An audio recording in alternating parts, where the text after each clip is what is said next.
أعوذ بالله السميع العليم من الشيطان اللعين الرجيم. بسم الله الرحمن الرحيم. الحمد لله رب العالمين، والصلاة والسلام على أشرف الأنبياء والمرسلين وأهل بيته الطيبين الطاهرين المعصومين المظلومين الغر الميامين الذين أذهب الله عنهم الرجس وطهرهم تطهيرا.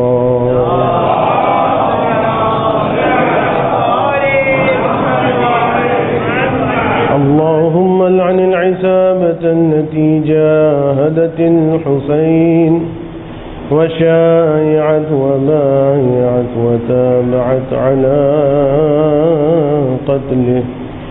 اللهم لعنهم جميعا مئة مرة. اللهم كن لوليك الحجة ابن الحسن صلواتك عليه وعلى آبائه في هذه الساعة وفي كل ساعة وليا وحافظا وقاعدا وناصرا ودليلا وعينا حتى تسكنه وولك طوعا وتمتعه فيها طويلا.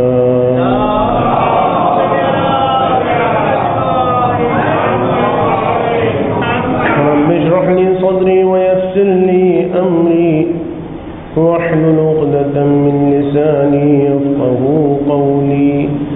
آمين يا رب العالمين. أما بعد، فقد قال الله الحكيم: بسم الله الرحمن الرحيم. ألف لام ميم.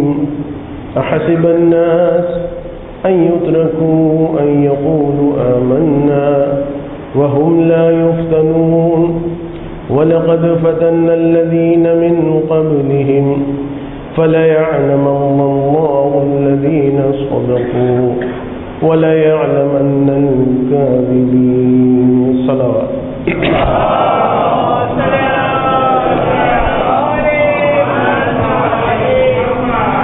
گزشتہ گفتگو میں یہ بات بیان کی گئی کہ آخری زمانے کی جو برائیاں ہیں، آخری زمانے کے جو حالات ہیں، نمبر ایک، ان کو سننے کے بعد انسان اتنا خوفزدہ نہ ہو جائے کہ پھر ڈر کر یہ کہہ دے، خوف کے مارے یہ کہہ دے کہ خدا بندہ تو نے اتنے سخت زمانے میں مجھے پیدا کیوں کیا. اس لیے کہ جو علامتیں اور جو خون خرابے آخری زمانے میں روح پذیر ہوں گے، وقوع پذیر ہوں گے، تو یہ ایسے ہیں کہ واقعاً انسان جو ہے وہ ڈر جائے. اور دوسری جانب آخری زمانے کی برائیاں اور اس میں گناہوں کے وہ دلدل کثرت کے ساتھ آلودگیاں، تو انسان یہ سوچے کہ اب ان گناہوں سے بچوں گا کیسے. تو کل یہی بیان کیا گیا کہ توبہ کا در کھلا ہے. خداوند عالم سے کبھی بھی اور اس کی رحمت سے کبھی بھی انسان کو نا امید نہیں ہونا چاہیے. اور پھر یہ کہ جو روایات کہ جس میں رسول فرما رہے ہیں افضل اہل کل زمان، اور چوتھے امام فرما رہے ہیں کہ کتب اللہ لہ الف اجر مثل شہداء بدر و احد، یا مولا کائنات فرما رہے ہیں فبا شوقا الی مجالستہم وبا اصفاہ علی فقدہم، کہ مجھے کتنا شوق ہے کہ آخری زمانے کے اپنے چاہنے والوں کے درمیان جا کے بیٹھوں، اور مجھے کتنا افسوس ہے کہ وہ میرے درمیان موجود نہیں ہیں. تو یہ سب کی سب باتیں سننے کے بعد واقعاً انسان پھر شکر خدا ادا کرتا. البتہ اس چیز کے ساتھ یہ سارے اجر، یہ سارے مرتبے اور یہ سارے درجے یہ اسی وقت ملیں گے کہ جب انسان ایمان کے ساتھ یہ باتیں اور یہ درجات کہ شہدائے بدر اور احد کے درجات بلکہ ان سے بھی کہیں زیادہ، یہ کسی فاسق اور فاجر کو ملنے والے نہیں۔ یہاں پر ہو سکتا ہے کہ کوئی یہ بات کرے اور ہو سکتا ہے کہ اس کی بات کسی حد تک ویلڈ بھی ہو کہ دیکھیے آپ جو بار بار کہہ رہے ہیں کہ اپنے ایمان کو سالم رکھے، گناہوں سے محفوظ رہے اور ساری باتیں، کل ہی آپ نے اس فاحشہ عورت کی جو روایت پڑھی تو اس میں اس کے ایک عمل کے ذریعے سے، ایک عمل کی وجہ سے کتنی گناہ گار، لیکن ایک عمل اس بات کا سبب بن گیا کہ اس زمانے کے نبی کو پھر کہا جاتا ہے کہ جاؤ اور جا کر اس کی نماز جنازہ پڑھو۔ تو پھر جب ایسا معاملہ ہے تو ہو سکتا ہے ہماری زندگی میں بھی کوئی ایک عمل ایسا ہو اور خدا جو ہے ہمیں واقعاً معاف کر دے، ہمارے سارے اگلے پچھلے گناہوں کو اس کی مغفرت کر دے۔ تو دیکھیے یہ بات اگر کسی کے ذہن میں آتی ہے اور بعض اوقات کہی بھی جاتی ہے کہ خدا تو بہت مغفرت کرنے والا ہے، وہ تو ایک عمل سے مثلاً اتنے بڑے گناہ گار کو اتنے سارے اس کے گناہ معاف کر دیتا ہے، جیسے گزشتہ شب میں نے بیان کیا۔ تو دیکھیے پہلی بات تو یہ کہ اگر خدا نخواستہ اس علاقے میں کوئی بہت لیتھل قسم کا، بہت خطرناک قسم کا وائرس پھیل جائے کہ جس کے بارے میں یہ کنفرم ہو کہ وہ وائرس اور اس کی بیماری جس کو لگ جائے گی وہ مر جائے گا، سپوز کہ اس وائرس کا آپ کو افیکٹ کرنا، آپ پر اس کا اثر ہونا، اس کا چانس 1% یا 2%، لیکن چونکہ پتہ ہے کہ وہ وائرس جو ہے وہ زندگی کو ختم کر دے گا، تو 1% چانس بھی انسان اس کا رسک نہیں لے گا، بلکہ ویکسینیشن کروائے گا، اپنی بھی ویکسینیشن کروائے گا، اپنے گھر والوں کی بھی ویکسینیشن کروائے گا، ذرا سی بھی اگر اس کے اندر عقل ہوگی۔ تو جب ایسے وائرس کہ جو انسان کے جسم کو ختم کر رہا ہے اور 1% چانس ہے، 2% چانس ہے افیکٹ ہونے کا، تو انسان جو ہے رسک نہیں لیتا، تو یہ تو مرنے کے بعد کی پوری زندگی ہے، بہت بڑا مرحلہ ہے۔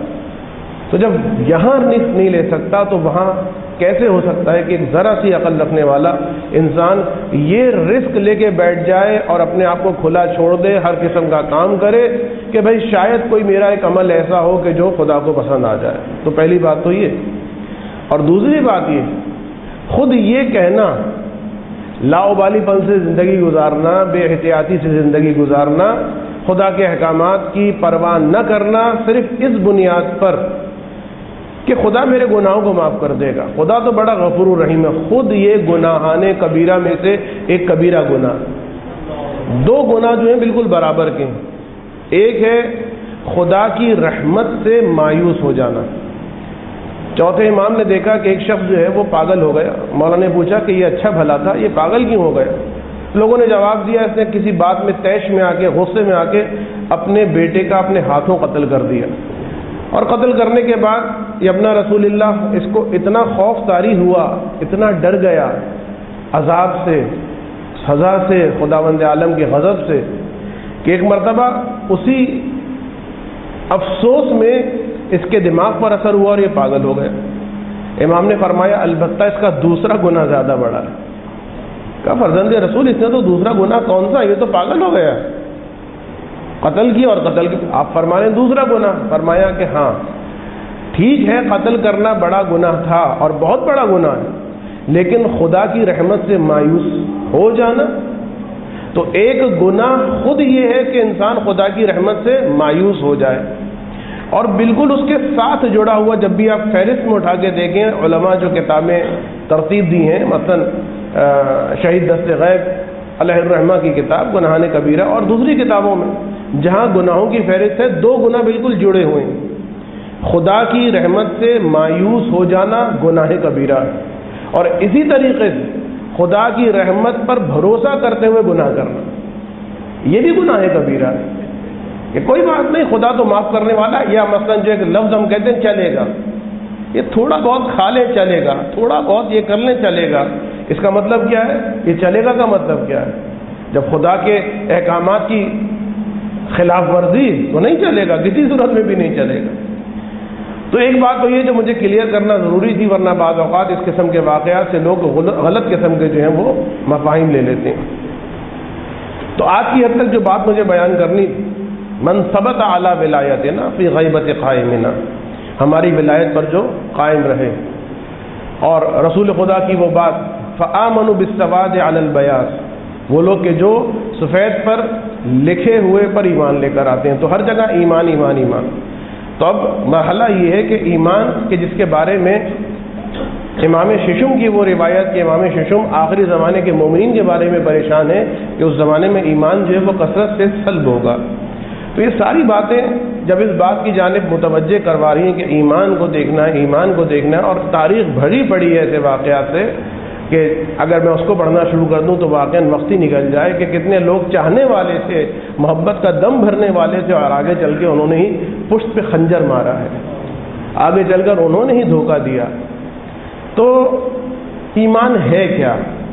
ایمان کی ڈیفینیشن کیا؟ یہ بہت ضروری ہے سمجھنا. دیکھیے مولا کائنات حضرت علی بن ابی طالب علیہ السلام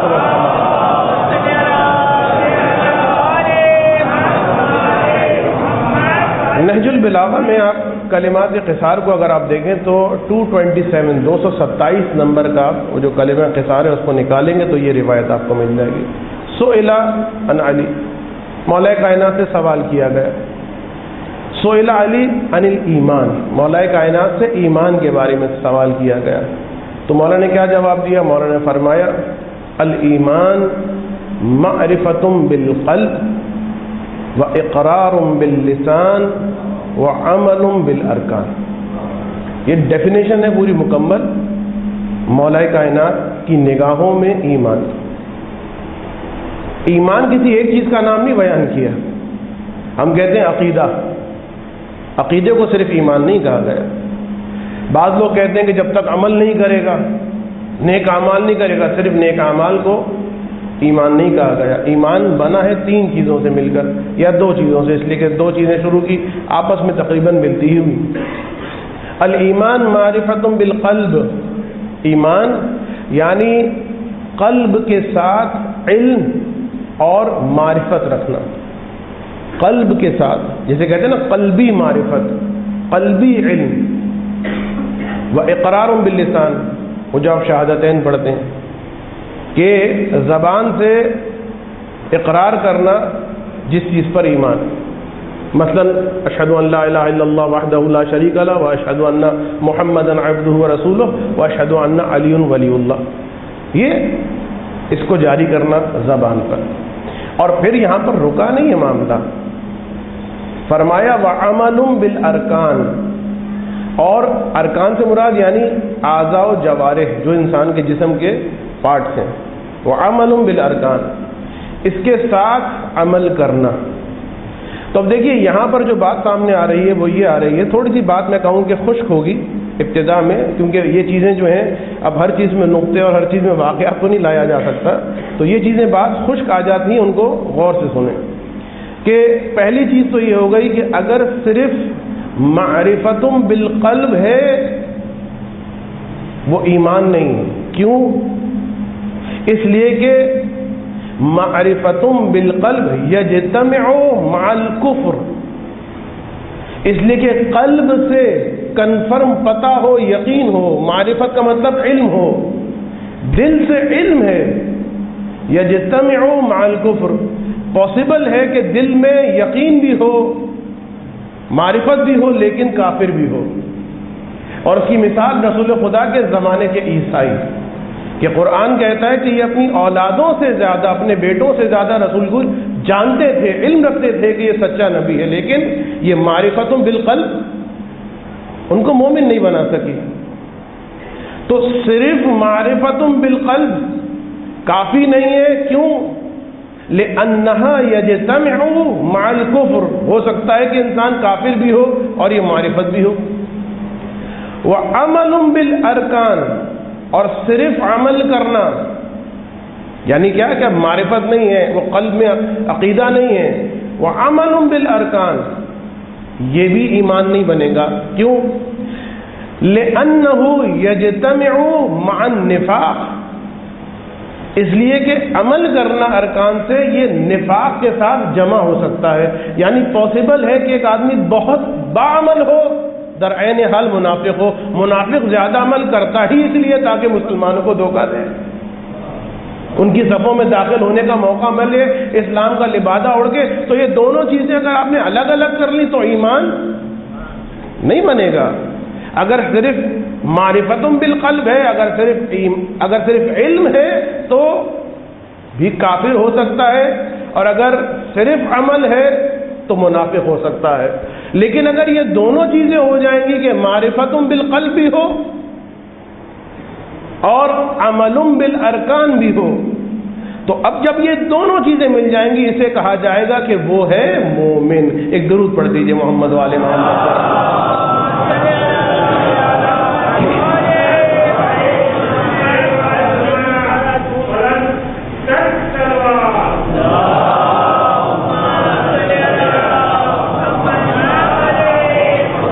کہ رسول کی حدیث ہمارے سامنے آتی ہے جو اس مسئلے کو اس طرح بیان کرتی ہے، لا ایمان بلا عمل، بغیر عمل کے ایمان نہیں ہوتا، ولا عمل بلا ایمان، اور بغیر ایمان کے اگر عمل ہوگا اس کی بھی کوئی ویلیو نہیں ہوگی۔ اور ان دونوں کے درمیان ایسا ساتھ ہے ایمان اور عمل کے درمیان کہ مولا فرماتے ہیں الایمان والعمل رفیقان، یہ دو دوست ہیں، لا یفترقان، ایسے پکے دوست ہیں کہ ایک دوسرے سے جدا نہیں ہوتے۔ ولا يقبل الله احدهما الا مع صاحبه، اور خدا ان دونوں میں سے ایک کو قبول نہیں کرے گا مگر یہ کہ دوسرا دوست بھی ساتھ میں ہو۔ ایک درود پڑھتے ہیں محمد والے محمد۔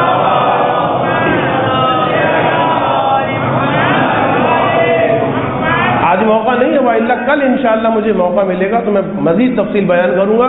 آج صرف ایک بات کرنی ہے کہ جب ایمان کی تعریف میں ایک طرف علم ہے اور ایک طرف عمل ہے، تو دیکھیے خود اگر الگ سے اگر آپ اینالائز کریں علم کو عمل کو، تو علم میں بھی کمی اور زیادتی ہوتی، کم علم زیادہ علم، عمل میں بھی مرتبے ہوتے ہیں، کم مرتبہ زیادہ مرتبہ۔ تو وہ چیز کہ جو ایسی چیزوں پر یا ایسی چیزوں سے اس کا قوام بنا ہوا ہے، ایسی چیزوں سے وہ مرکب ہے کہ جس میں کمی اور زیادتی ہوتی تو پھر ایمان میں بھی کمی اور زیادتی ہوگی۔ اب جو ہے نا آپ کی بھائی، جب علم زیادہ ہو سکتا ہے اور کم ہو سکتا ہے تو وہ ایمان جو اس علم پر ڈیپینڈ کر رہا ہے وہ بھی خود بخود کم ہوگا، زیادہ ہوگا۔ جب عمل کم ہو سکتا ہے، زیادہ ہو سکتا ہے، تو وہ ایمان جو اس پر ڈیپینڈ کر رہا ہے وہ بھی کم ہو سکتا ہے، وہ بھی زیادہ ہو سکتا ہے۔ اور ارکان اور اعضاء کے درمیان کس طریقے سے سلسلہ ہے انشاءاللہ کل میں اس کے بارے میں جو روایت ہے مولا کی وہ بیان کروں گا۔ تو اب ایک سوال ہو سکتا ہے کوئی کرے، اور حق بجانب ہوگا وہ سوال کرنے والا، کہ اس کا مطلب تو یہ ہو گیا کہ کتنے ہی لوگ ایسے ہیں، یہ توجہ سے سنیے گا، اس لیے کہ اسی مسئلے پر بہت جھگڑا ہوتا ہے۔ ایک طرف کچھ لوگ جاتے ہیں وہ کہتے ہیں ان کا کوئی فائدہ نہیں ہے، ایک طرف وہ لوگ جاتے ہیں کہتے ہیں ان کا کوئی فائدہ نہیں ہے۔ مسئلہ یہ کہ ایمان کی ڈیفینیشن کو دونوں نے ہی نہیں سمجھا، اور وہ سوال یہ ہو سکتا ہے کہ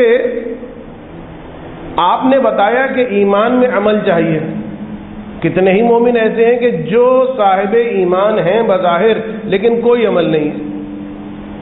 سپوز کہ نہ وہ کسی واجب پر عمل کرتا ہے نہ وہ کسی حرام سے بچتا ہے، ایسا ایک مومن جس کو تو معاشرہ مومن بھی کہلانے کے لائق نہیں سمجھتا، لیکن ابھی جو میں بات کر رہا ہوں ایک آئیڈیل کے ذہن میں رکھیے کہ ایک آدمی کے جو کیا کرتا ہے، اہل بیت سے محبت، دشمنوں سے عداوت، اور اس کا یہ عقیدہ ہے۔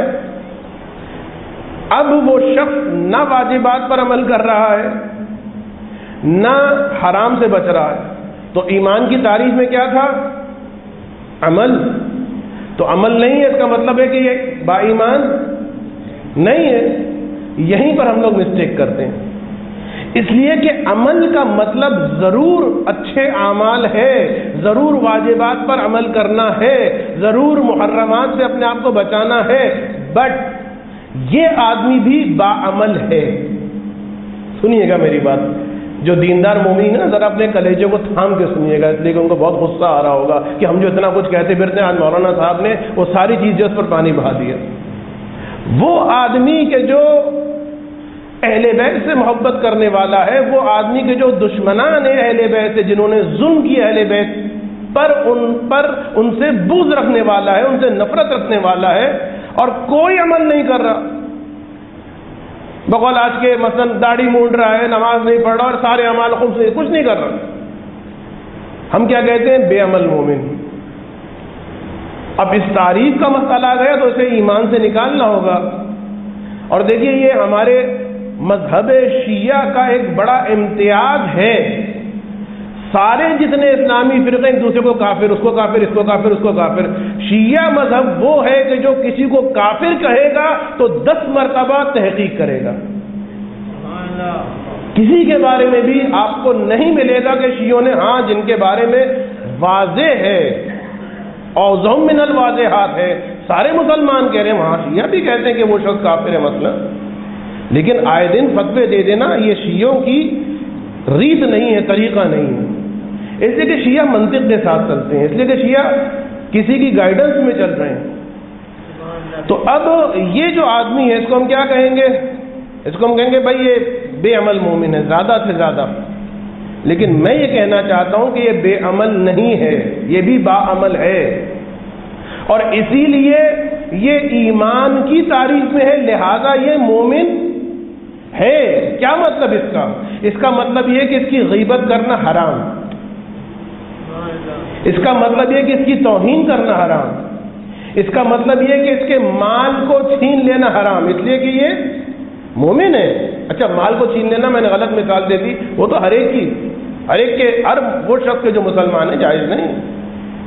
تو اب سوال پیدا ہوتا ہے کہ یہ مومن کیسے ہے؟ عمل تو کر نہیں رہا، یہی سمجھانا ہے آج، اور کچھ باتیں اور کرنی. دیکھیے یہ مومن اس لیے ہے کہ بظاہر یہ عمل نہیں کر رہا جسے ہم عمل سمجھتے ہیں. میں بتانا چاہتا ہوں عمل کہا، ابتدائے عمل کسے کہا جاتا ہے؟ وہ یہ کہ اگر اس شخص سے کہا جائے کہ دیکھو یہ جو تمہارا عقیدہ ہے اہل بیت سے محبت، دشمنان اہل بیت سے نفرت، اس کو چھوڑ دو. وہ کیا کہے گا؟ چھوڑ دے گا، کہے گا نہیں ٹھیک ہے نماز نہیں پڑھتا، ٹھیک ہے گناہ کرتا ہوں، یہ کام نہیں کر سکتا. یہی اس عقیدے کا عملاً اظہار ہے، یہی اس عقیدے کا، یہی وہ عمل ہے کہ جو قلب کے اندر عقیدہ ہے اس کا عمل بالارکان، اس کا عمل سے ظاہر ہونا، اس عقیدے کو نہ چھوڑنا. اس کا مطلب یہ ہے کہ باعمل ہے. ہاں یہ ضرور ہے کہ عمل کے سب سے لیسٹ فیکٹر پر بیٹھا ہوا، سب سے پائن ترین عمل کی منزل پر ہے، بلکہ اس گاڑی کی طرح ہے جو ایک کھائی کے بالکل ساتھ چپکی ہوئی روڈ پر بالکل کنارے پر چل رہی ہے جو کسی وقت بھی لڑک سکتی. اس لیے کہ اہل بیت علیہ السلام نے فرمایا ہے ہمارے چاہنے والوں روز محشر مت گھبرانا، بس کوشش کرنا شیعہ کا عنوان لے کر آ جانا، مومن کا عنوان لے کر آ جانا.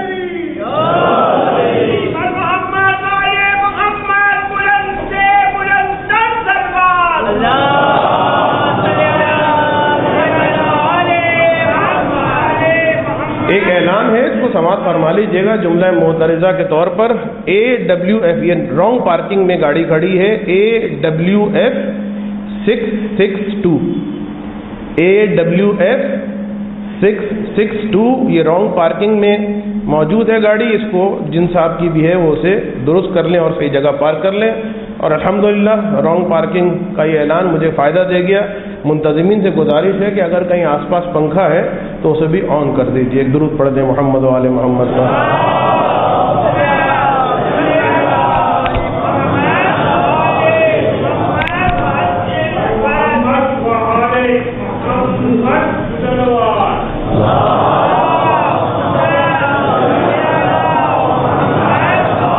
تو یہ شخص مومن ہے، یہ باعمل ہے، لیکن یقیناً یہ شخص کسی وقت بھی گر سکتا ہے.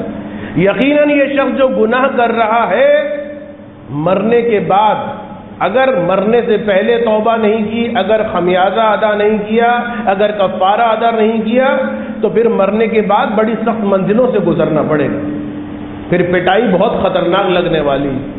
پھر یہ آدمی واقعاً اگر یہ کہہ دے کہ بھائی ایک استری جو جل رہی ہو، فل ہاٹ ہو، اس کے اوپر میں 1 منٹ ہاتھ رکھ کے کھڑا ہو سکتا ہوں، کوئی بات نہیں، کرتا رہے جو مرضی کرتا رہے، بلکہ میں کہوں گا 1 منٹ کیا 10 منٹ بھی ہاتھ رکھ کے کھڑا رہے، اس کے لیے کوئی مسئلہ نہیں ہے، تب بھی وہ یہ تو سوچے کہ وہ پروردگار، وہ اہل بیت کے جن کے برکتوں سے، جن کے صدقوں سے ہمیں رزق مل رہا ہے، کوئی تو ایک انسان کے دل میں ہونا چاہیے نا کہ ان کے دل کو رنجیدہ نہ کرے۔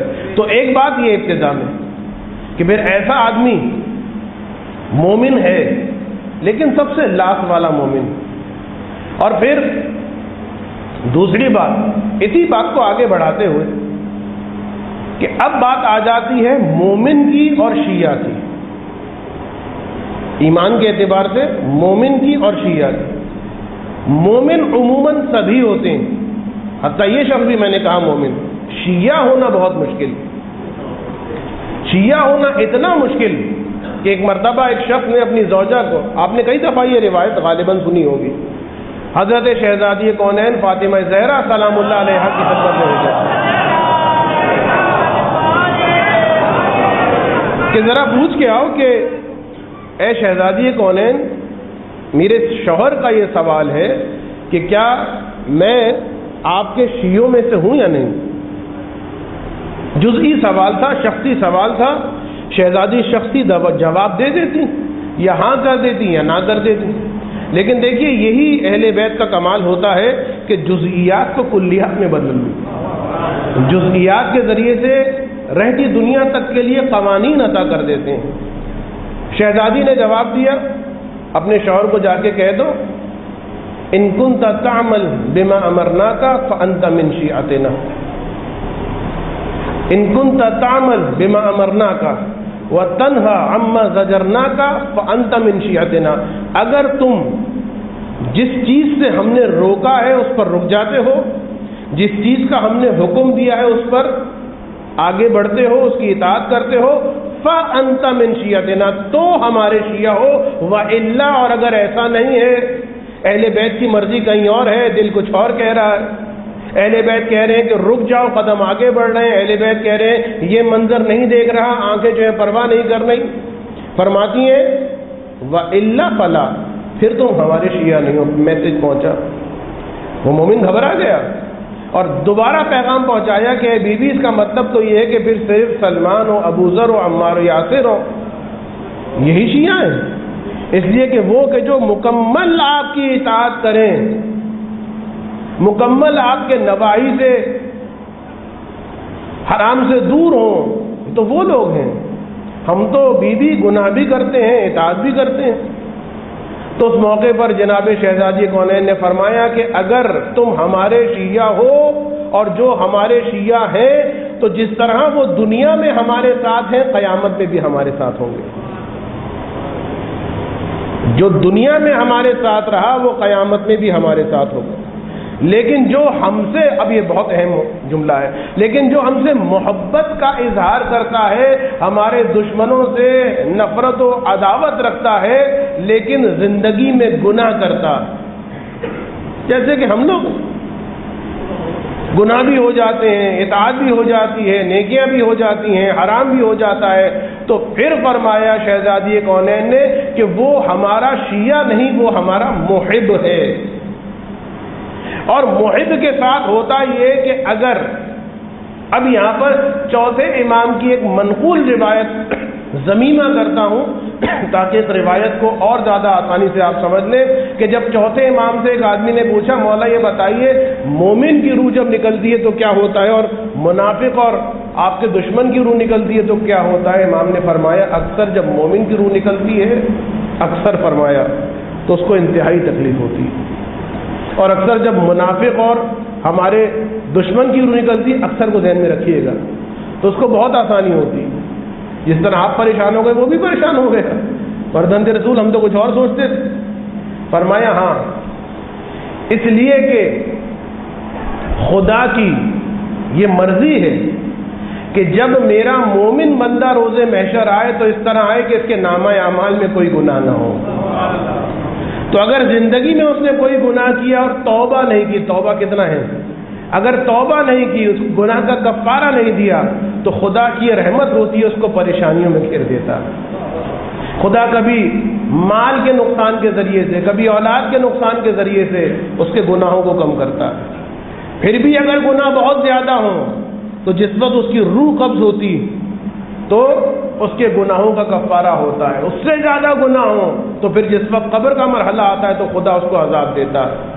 اور جو خدا کا اور اہل بیت کا دشمن ہے اس کے بارے میں خدا کی مرضی یہ ہے کہ جب وہ روز محشر آئے تو اس کے نام اعمال میں کوئی اچھائیاں اور نیکیاں نہ ہو، تو چاہے کوئی بھی آدمی ہو نیک کام تو کر دیتا ہے، تو اب یا تو اس کی زندگی میں اس کو صلہ دے گا، اور اگر خدا کی حکمت یہ ہو کہ اس کو اس کی زندگی میں صلہ نہ دیا جائے تو پھر مرنے کے وقت اس کو آسانی دی جائے گی یا قبر میں اس کو آسانی دی جائے گی، لیکن روز محشر میں جب وہ آئے گا تو جو اس نے اچھے کام کیے تھے سب کا صلہ پروردگار دے چکا ہوتا ہے۔ تو شہزادی فرماتی ہیں پھر تم ہمارے محب ہو۔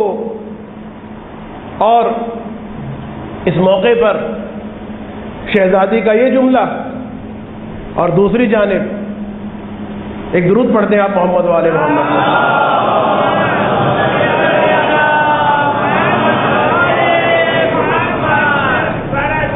کہ تم ہمارے محب ہو، تم ہمارے شیعہ نہیں ہو۔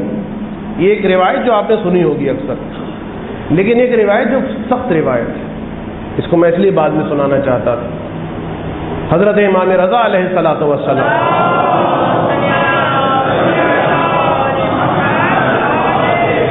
ظاہری ولی عہدی کا زمانہ شروع ہو چکا ہے، جس کو امام کبھی قبول نہ کرتے تھے اور ہر عمل سے ظاہر کیا کہ میں اس کو قبول نہیں کرتا، اور دربان آپ کے پاس آیا خدمت میں، آ کر کہا کہ مولا کچھ لوگ آئے ہیں اور وہ کہہ رہے ہیں ہم آپ سے ملنا چاہتے ہیں کیونکہ ہم علی کے شیعہ ہیں۔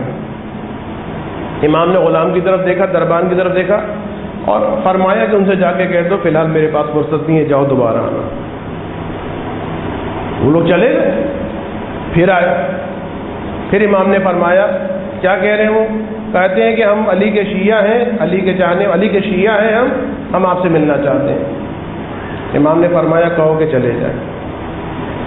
اب ان کو محسوس ہونے لگا کہ کچھ مسئلہ ہے، اتنی مرتبہ آ رہے ہیں، تو اب جب کافی مرتبہ آئے تو انہوں نے اپنے لہجے کو بدلا، کہا کہ اے دربان ہمارے مولا سے کہہ دو کہ آخر ہم سے کیوں ناراض، اور اگر ہمیں قبولیت کا شرط ادا نہیں کیا تو ہم آپ کے دشمنوں کے درمیان بھی ذلیل ہوں گے اور آپ کے دوستوں کے درمیان بھی شرمندہ ہوں گے۔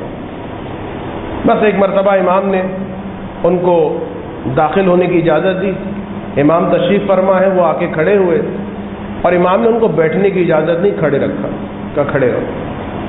اب ایک مرتبہ ان کے ہاتھ پاؤں کانپنے لگے، فرزند رسول ہم سے کون سی خطا ہو گئی، فرزند رسول ہم سے کون سا گناہ ہو گیا کہ آپ نے ہمیں اتنی دیر کے بعد اذن دخول دیا۔ امام نے فرمایا کہ تم نے اتنی بڑی بات کیسے کر دی، تم نے آ کے دروازے پر یہ کہا کہ تم علی کے شیعہ ہو۔ تم جانتے ہو شیعہ کسے کہا جاتا ہے؟ اور پھر شیعوں کی صفات مولانا نے بیان کرنا ہے۔ تم جانتے ہو شیعہ کسے کہا جاتا ہے، اور تم نے کہا کہ تم علی کے شیعہ ہو۔ ہاں اگر تم یہ کہتے کہ مولا ہم علی کے چاہنے والے ہیں تو میں تمہیں آنے کی اجازت دے دیتا۔ بس انہوں نے سنا، ایک مرتبہ کہاں پہ آنکھوں میں آنسو آئے، مولا ہم استغفار کرتے ہیں۔ مولا نے صفات بیان کی ہیں، اگر موقع ملا تو انشاءاللہ میں بیان کروں گا۔ ہم استغفار کرتے ہیں، ہم سے غلطی ہو گئی، ہم آپ کے چاہنے والی ہیں، ہماری کیا جرأت کہ ہم شیعہ بنے۔ اور پھر مولا نے ایک مرتبہ ان کو بیٹھنے کی اجازت دی۔ اب دربان کو بلایا اور امام نے دربان سے پوچھا یہ بتاؤ کہ یہ کتنی مرتبہ آ کے گئے ہیں؟ تو دربان نے کہا مولا تقریباً 60 مرتبہ آ کے گئے۔ تو امام نے فرمایا میری جانب سے، یعنی مجھ 8ویں امام کی جانب سے ان پر 60 مرتبہ سلام پڑھو۔ یعنی 60 مرتبہ یہ آئے تو وہ جو واپس گئے محبت میں آئے، تو ایسا نہیں ہے 60 مرتبہ امام کی جانب سے کسی پر 60 مرتبہ سلام ہو جائے، یہ کوئی معمولی چیز ہے جو آپ اتنی خاموشی سے سن رہے ہیں؟ 60 مرتبہ درود پڑھ دیں۔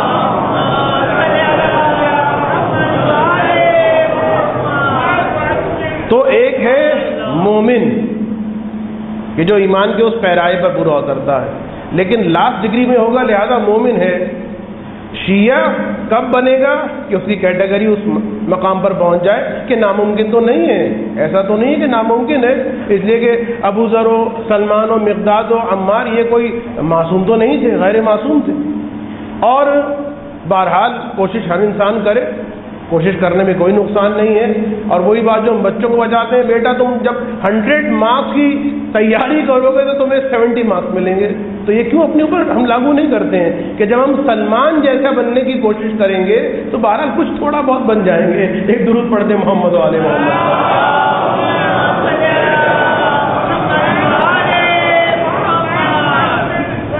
تو ایمان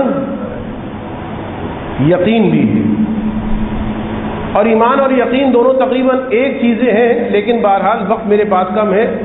اسی یقین کا تعلق دعا سے بھی بہت زیادہ ہے، بس میں ربط وسائط کر رہا ہوں۔ اسی یقین کا تعلق دعا سے بھی بہت زیادہ ہے کہ انسان اگر دعا یقین کے ساتھ مانگتا ہے، یعنی دعا کی قبول ہونے کی شرائط میں سے ایک شرط یہ، واقعاً اگر آپ جائیں کربلا انشاءاللہ العزیز، واقعاً اگر آپ مرقد ابوالفضل عباس پر جائیں، واقعاً انشاءاللہ اگر ہم اور آپ سب مرقد ابی عبداللہ الحسین پر جائیں، تو جو دعا مانگیں بشرطے کہ آپ کو یہ اطمینان ہو کہ جو دعا مانگنے کی شرائط تھی وہ میں نے پوری کر دی۔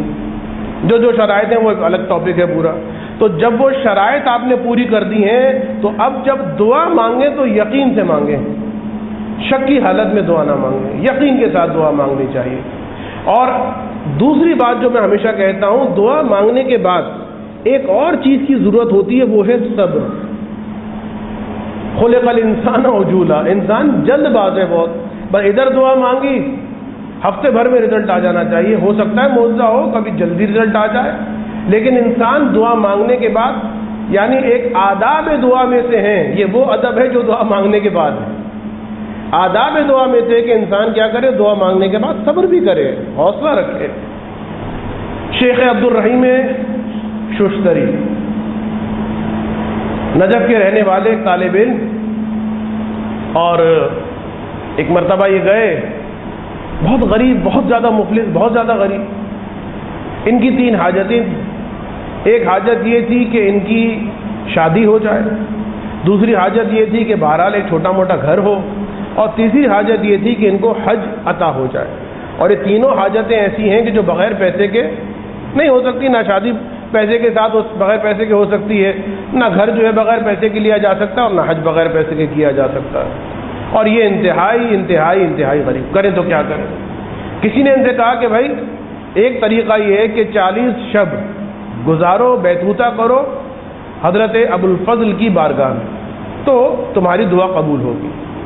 انہوں نے سنا، پیسہ تھا نہیں، ظاہری بات، پیدل جانے کا سلسلہ، تو پیدل جانے کے لیے بھی ٹائم لگتا ہے، تو ذرا پہلے نکل جاتے تھے، ساری رات وہاں پر بتاتے تھے حضرت ابوالفضل کے حرم میں، اور اس کے بعد جس وقت صبح کی نماز ہوتی تھی، نماز پڑھنے کے بعد واپس آتے تھے، تو اس وقت آتے تھے کہ جب تقریباً دن چڑھ چکا ہوتا تھا۔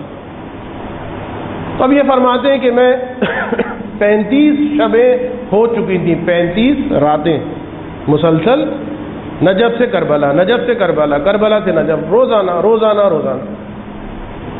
فرماتے ہیں کہ جب 35ویں شب تھی، یعنی 35 شب تھی، تو میں اپنے حاجات کو لے کے بیٹھا ہوا تھا کہ میں نے دیکھا کہ ایک دیہات کی اطراف کربلا ہی کی کوئی عورت، جو وہاں کا رہنے والا ہے اس کو اندازہ ہو جاتا ہے کہ یہ کہاں کے لوگ، کہ یہ اطراف کربلا ہی کی ایک عورت دیہاتی قسم کی، وہ آئی، اس کے ہاتھ میں ایک بچہ تھا کہ جو پیرالائز تھا۔ اس نے بچہ جو ہے ذریعے جناب ابوالفضل پہ رکھا، اور اس کے بعد کہا یا ابوالفضل، اپنے اسی ٹھیٹھ عرب لہجے میں جو دیہاتیوں کا ہوتا ہے، کہ یا ابوالفضل، یہ میرا بچہ آپ کے سپرد کر رہی ہوں، گھر میں آٹا پیس کر آ رہی ہوں، آٹا گوندھ کر آ رہی ہوں، میرا شوہر آنے والا ہے، مجھے روٹی پکانی ہے۔ اور یہ کہہ کے ایک مرتبہ اس نے طواف شروع کیا۔ ابھی نصف طواف ہوا تھا کہ ایک مرتبہ اس کا بچہ کہتا ہے یمی تعالی شافانی العباس، کہ اماں جلدی آؤ، عباس نے مجھے شفا دے دی۔ ایک مرتبہ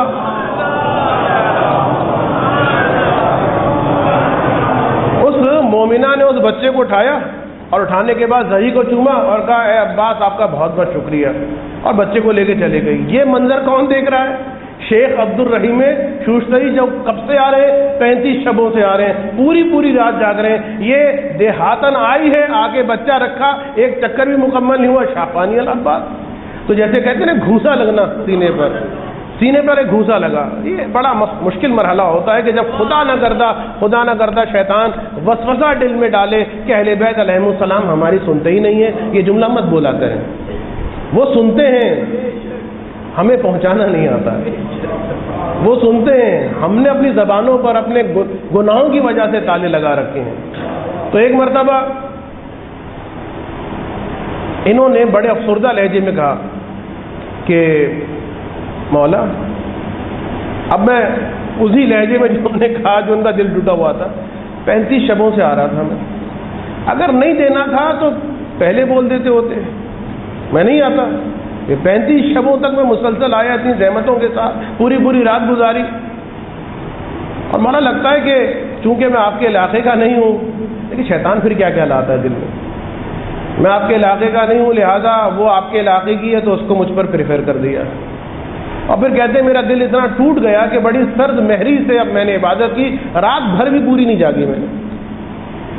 پہلے تو صبح کی نماز پڑھنے کے بعد، اب بس اس کے تھوڑی دیر کے بعد میں اٹھا اور آیا واپس اس عالم میں کہ اب میں نجف جب پہنچا تو صبح کی اذان بس جسٹ ہوئی تھی۔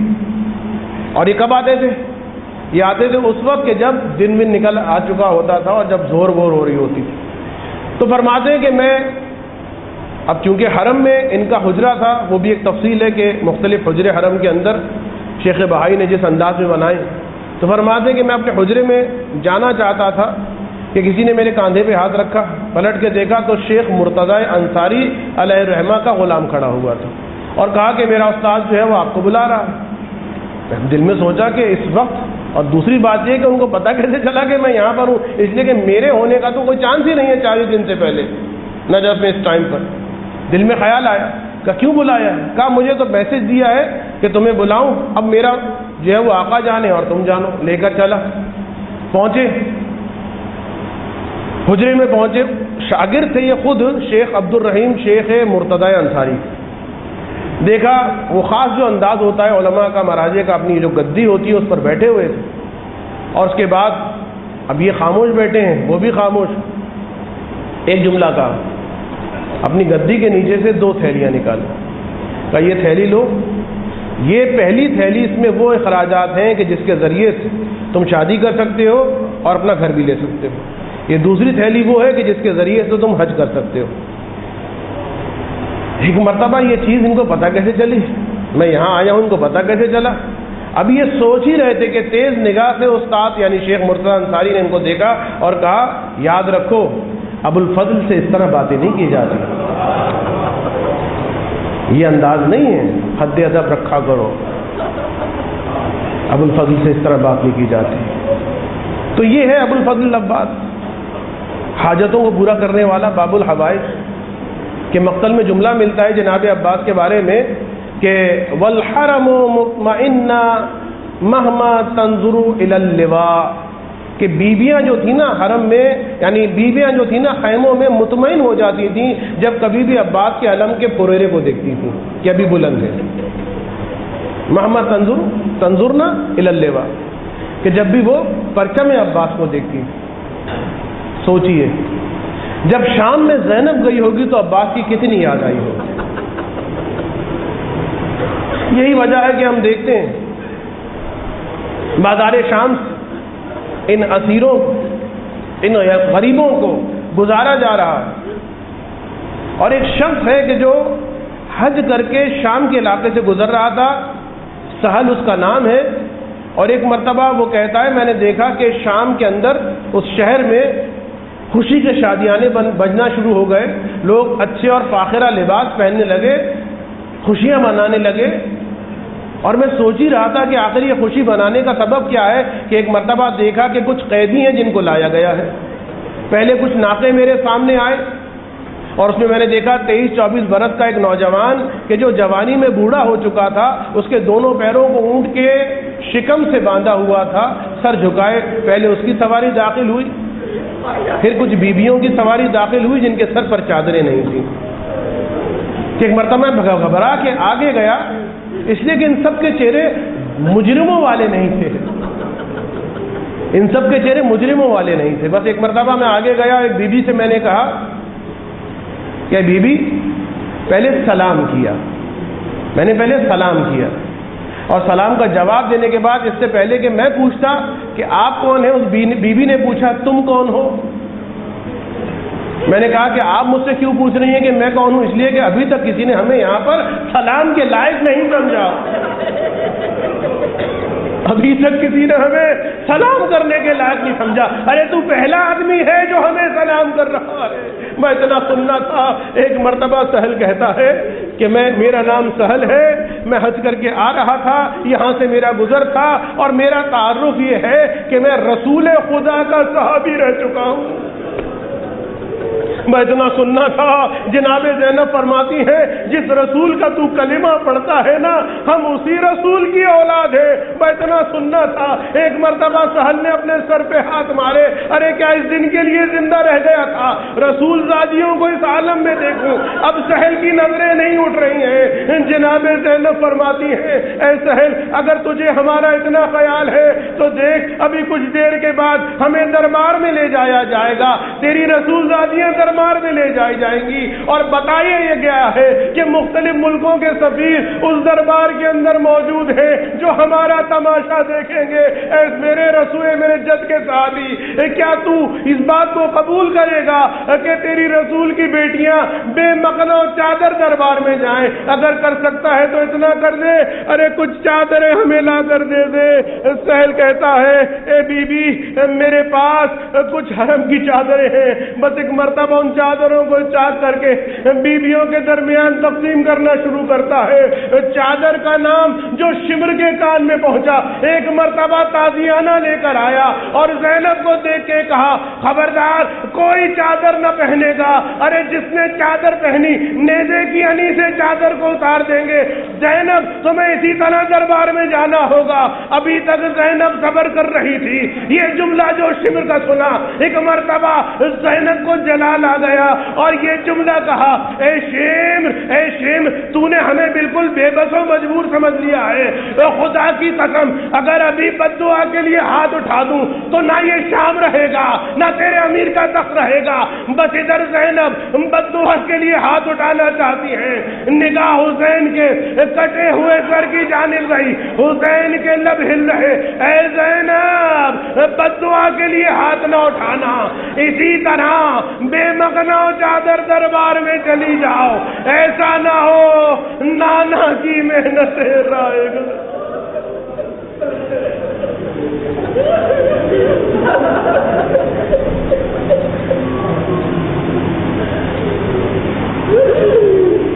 الا ولعنت اللہ علی قوم الظالمین وسيعلم الذين ظلموا أي منقلب ينقلبون۔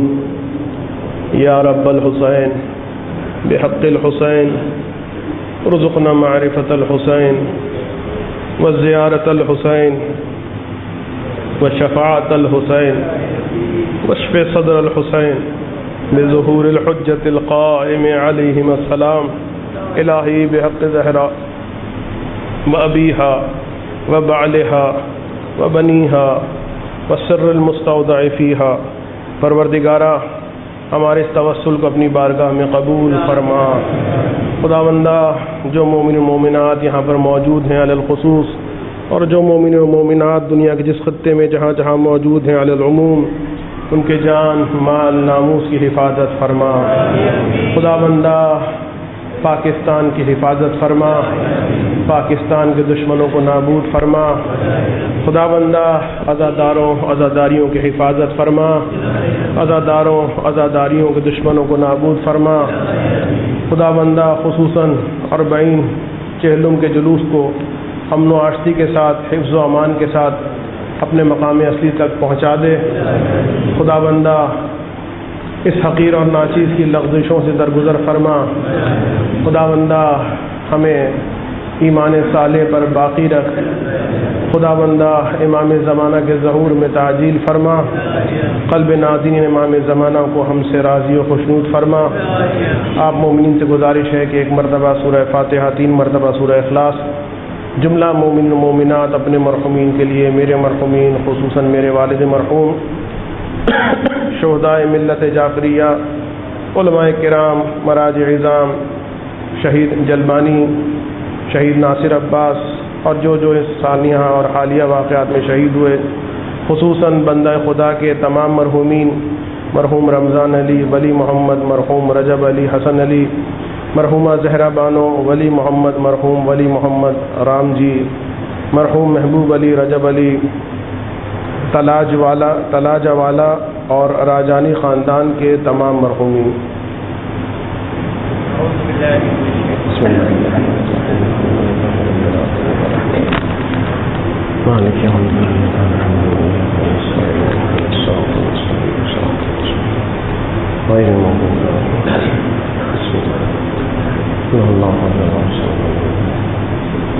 بسم اللہ الرحمن الرحیم، بسم اللہ الرحمن الرحیم،